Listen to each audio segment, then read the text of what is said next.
আসসালামু আলাইকুম, সবার কি অবস্থা? আজকে দুবাইয়ের আকাশের ফিল্ডটা একটু দেখেন, সেই মাশাল্লাহ। তো কথা হচ্ছে যে কি, আজকে কিন্তু ভারী বৃষ্টিপাত হওয়ার অ্যালার্ট দিছে দুবাই গভর্নমেন্ট থেকে। এটা অলরেডি অ্যালাউন্ট করে দিছে যে সবাই সাবধানে চলাফেরা করার জন্য। ঝড়ো হাওয়া বা শিলাবৃষ্টি হওয়ার সম্ভাবনা আশঙ্কাজনক। তো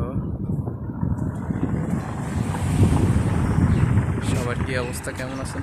আসলে দেখতে অনেক ভালো লাগতেছে, যদিও হালকা একটু বৃষ্টিপাত এখনও শুরু হয়ে গেছে অলরেডি।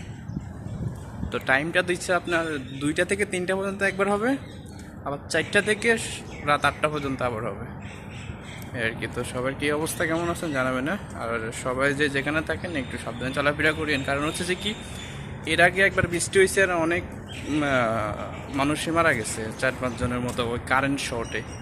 ঠিক আছে, তো ভারী বৃষ্টিপাত হলে কেউ বাইরে হওয়ার দরকার নেই, সবাই সাবধানে থাকবেন। আসসালামু আলাইকুম।